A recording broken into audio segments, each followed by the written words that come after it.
حضرت اسامہ حضور سے بے تکلف تھے اور جو ضرورتیں تھیں حضور سے آ کے کہہ لیتے تھے، ظاہر پوتوں کی جگہ پہ تھے، کوئی بھی کام ہوتا بلا تکلف حضور کی خدمت میں حاضر ہو جاتے۔ حضرت اسامہ بن زید کہتے ہیں ایک دن رات کا ایک حصہ بیت چکا تھا اور مجھے حضور سے کوئی کام، کوئی حاجت حضور سے جڑی تھی اور اس کی تکمیل چاہ رہا تھا، تو میں رات کے وقت ہی آ گیا۔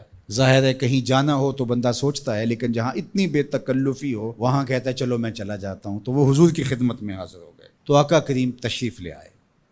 اللہ اکبر! حضور علیہ السلام نے ایسے ہی چادر لپیٹی تھی اور حضور کے اطراف میں ابھار تھے، لیکن مجھے نہیں پتا تھا کہ اندر کیا ہے، تو میں نے حضور سے حاجت کہی، حضور نے میری حاجت پوری کر دی۔ فلما فرغت من حاجتی، جب میں اپنی حاجت سے فارغ ہو گیا، جو میرا کام تھا وہ ہو گیا، تو پھر میں نے یہ سوال کر ہی لیا، قلت ما ھذا الذی انت مشتمل علیہ، میں نے کہا حضور یہ کیا ہے جس کے اوپر آپ نے چادر ڈال کر ڈھانپا ہوا ہے؟ فکشفہ، تو حضور نے کچھ بتانے کی بجائے چادر ہی کھول دی۔ جب چادر کھلی تو منظر صاف تھا۔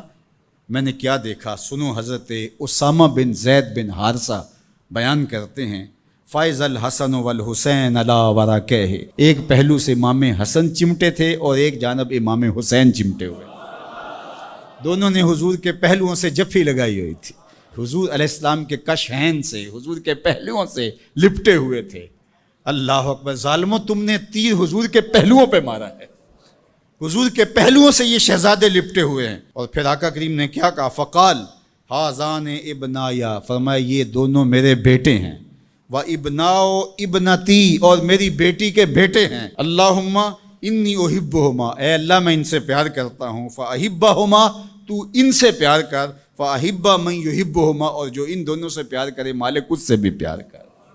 اللہ اکبر! حذیفہ بن یمان اپنی ماں کی مغفرت کا سوال لیے حضور کے پاس حاضر ہوئے تھے، اور آقا کریم نے ان کو یہ خبر بھی دی، حذیفہ سنو، یہ فرشتہ میرے سامنے حاضر ہے اور یہ میری فاطمہ اور میرے حسن حسین کے لیے جنتیوں کی سرداری کا مجدہ جاں فضا لے کر آئے ہیں، پیغام لے کر آئے ہیں، بشارت لے کر آئے ہیں۔ یہ خاندان عالی مرتبت خاندان، کبھی حضور ان کو چادر میں سمیٹ لیتے ہیں، کبھی مباہلے کی آیت کا مصداق یہ قرار پاتے ہیں اور فرماتے ہیں اللہم ہؤلاء اہل بیتی، یہ ہیں میرے اہل بیت، اور کبھی آقا کریم علیہ السلام کندھوں پہ سوار کرتے ہیں، کبھی حضور کی پشت پہ سواری ہوتی ہے، اور کبھی حضور بشارتیں دیتے ہیں کہ لوگوں کو بتا دو کہ یہ میرے فرزند، یہ عالی مرتبت شہزادے جنتی جوانوں کے سردار ہیں، اور میری شہزادی جنتی خواتین کی سردار۔ یہ عالی مرتبت خاندان جن کی عظمتیں اتنی بلند ہیں اور جن کی رفعتوں کے پھریرے لہرا رہے ہیں، تو جتنا اونچا منصب ہوگا امتحان بھی تو اتنا اونچا ہوگا، جتنی بڑی شان ہوگی تو امتحان بھی اس کے مطابق ہوگا۔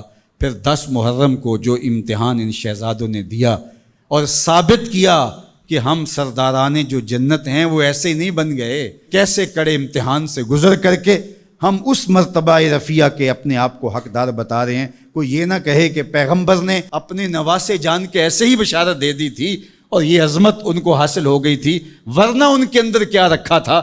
اب زمانہ دیکھے کہ جو حسین ابن علی نے کر کے دکھایا ہے، زمانے میں کوئی دکھائے تو صحیح۔ عظمتوں کی جس مسند پہ بیٹھے شہزادہ رسول دکھائی دیتے ہیں اور شہزادی رسول دکھائی دیتی ہیں اور امام حسن دکھائی دیتے ہیں، یہ الگ الگ عنوانات ہیں، جس عنوان پہ آئیں تو ایک کائنات بسی ہوئی ہے۔ اللہ جل شانہ ان شہزادوں کی برکت سے ہمیں دین کا حقیقی شعور عطا کر دے۔